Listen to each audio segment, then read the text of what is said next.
both of us think, we talked about it last segment, that Edmonton, and we could be wrong, I think Edmonton's probably going to get bet out a little bit, which is going to make us like Florida a little bit.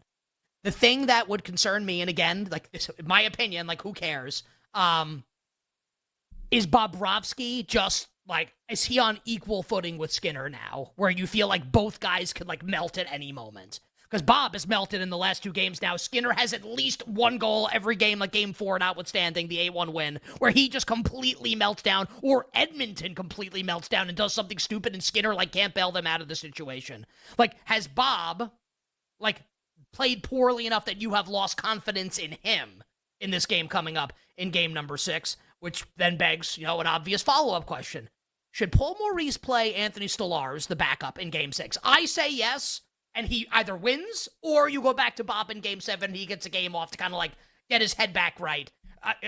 Multiple-time Vezina winner. Like, you'd think that would be the case. So, Ken, let's unload here on all our thoughts on game 6, what we think might happen, etc. Yeah, I don't think Bobrovsky, he started every game in the playoffs so far. He did get pulled in game 4. I think he was like a goal away from getting pulled in game 5 too, which is crazy. After that play that we played, that's 4-1. I think 1 more in the second period, and it's, I don't know what you do with that. I guess you just put Stolarz in again. I don't think you keep Bobrovsky in. I don't know. I don't know what the answer is there. Yeah, I think what all I'm looking for is we have such like strong baselines for the 2 teams and how they've been rated, and you're just looking for any opportunity where things get out of the norm, and not because of an injury. You want things to get out of the norm kind of just on what everyone thinks is going to happen, and these games get big enough, that's kind of what it is. So, teams down 2-0, you see the market go crazy. In both of these series, NBA and hockey, we had that happen. The opposite side proved to be the winner in that situation. You saw Florida, again, like 30 cents on nothing last night. I mean, just on vibes and ticket prices and expectation. And just like, this is not what, we said it on the show yesterday. I don't know how you'd ever bet Florida at that price. Okay, well, the exact same thing can happen here. I think the most likely thing to happen is for it to happen to Edmonton and the over, based on the 2 scoring games that we've had in the last game. And so, look, if we start getting like 5.5, 120, 125, 130 after way under 5.5s previously, seems like maybe an okay spot to play an under. And I know people be like, well, did you see the score of the last 2 games? And my answer is kind of like, exactly. That's what's guiding this, not some baseline. And then same with the money line price in the market. If Edmonton starts to get bet out where like the market does not expect Florida to win and they are much less than 50% to win the game in the market, I don't think they're much less than 50% against any team in any arena to win any game. So that's going to be a bet for me. I don't know if either of those are going to happen. I think the most likely thing is just like a shade in either direction, not enough where it's like, wow, this is a great opportunity to come in and bet the game. But I think those are the 2 most likely things that are going to happen right now in the market, and we just have to kind of wait and see. I have the Panthers postseason stats up. I wouldn't say I hashtag no puck, but it feels like Barkov's like better than Tkachuk. Like Barkov's a better player. Like if you could only pick one, like you would pick Barkov over Tkachuk. I could be wrong about that. That's my sense. But with that being said, after last night, Tkachuk now has more points in the postseason. He has 22. Barkov has 21. And he also has, like, Barkov's plus minus now for the postseason is 0. Tkachuk's is plus 3. So, like, it feels to me, Ken, like Barkov is here on reputation almost, what had been built up through everything up until now. I actually think, like, this is wrong. Like, the gap between Barkov and Tkachuk. Now... Oh, okay. Now we'll talk McDavid. Like, McDavid's probably just going to win, and, like, the point is going to be moot. Like, Connor McDavid's probably just going to win. And I actually think that's the case. Connor Moot David. Like, water gun to the head, like, obviously the choice is, like, save your life, the choice is Connor McDavid. And we can talk about those in a second, but do you agree with me on, and like Bobrovsky plus 750 is insane. Like, we share a brain on that. Do you think, like, the gap between Barkov and Tkachuk should be this high? Or this vast, I should say?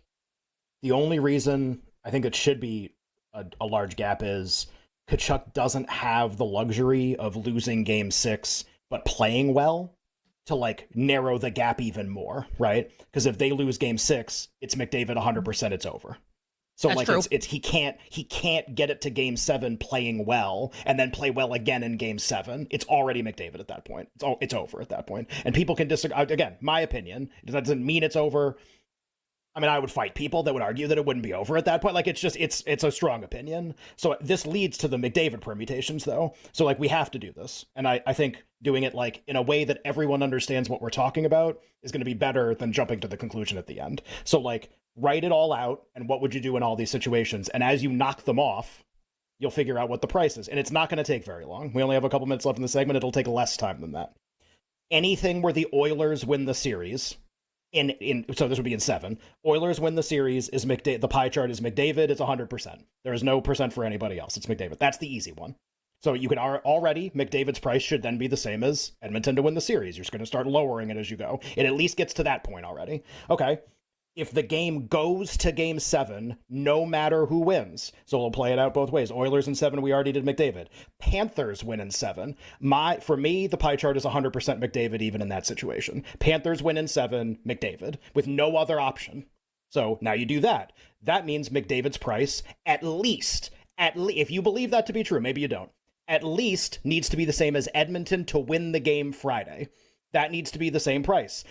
So for people who are like, wow, McDavid goes to minus. Yeah, the first step should be he should go to minus whatever Edmonton is on Friday. That if you believe that's true, where they're about minus 120, 125. So we're already almost all the way there if you believe those things are true. Now the next thing, and this is what everyone will disagree on probably, depending on what happens on Friday, how many of the results from the game would lead to McDavid winning? Is it all of them? And it is quite possible that there is an award market open right now where the winner is known, where it's actually done. And this isn't like it's not exaggeration. Every other time we say, like, people say stuff like this, it annoys me because I'm like, we haven't played all the games yet. Don't say it's 100%. I'm not saying it's 100%, but it's possible. Like, it wouldn't be possible to know this. You'd have to talk to every voter. Like, it might actually be done. There's a chance of that. And so if you're wondering why minus 185 exists, it's Edmonton forcing game 7, which is all McDavid and it's never anybody else, plus additional permutations in game 6, which will be played on Friday, where people think that there's a lot of ways it plays out in game 6 where he wins. The argument will be, how many of those permutations are there? What type of game does he win? Any type of game does he win? And that's where people will disagree. So Nick and I did a segment earlier in the show, Dennis, and we basically said, look, like, there's a really narrow path for anybody else. Like, we tried to put a percent on it, right? Is it 90% that Connor McDavid wins? Basically being like, if Florida smashes them in game 6, would he still, we're trying to create a situation. Is it your opinion that no matter what happens in game, any score, any outcome, anything, whatever happens in game 6, 100% of the time Connor McDavid wins Conn Smythe? And why do you feel that way if that's the case? Not 100%, but close to it. And here's why. It would have to be 8-1, and Barkov would have to score 5 goals. But they've shown that they're not. If they win the game tomorrow night or on Friday, and they're not. They're going to win 3-2 or 2-1. They're not going to have some explosive offensive production by one of these players. And here's why Connor's going to win. Go to the list of the scores in the NHL on the NHL website and take out all the other Edmonton players. The next player after Connor McDavid is Alexander Barkov, who has 21 points. Connor McDavid has 42. Ken, 42. The next guy not on his team has 21, and he's responsible for the other 3 guys scoring, Hyman and Draisaitl and Bouchard. So, no, he's going to win, and it would be the second time only. This is how rare it is, guys. The second time only a skater from a non-winning team, if they don't win, wins a Stanley Cup. The last guy to do it, the only guy to do it was 76, Reggie Leach on the Flyers, and he had to score 19 goals to do that in the playoffs.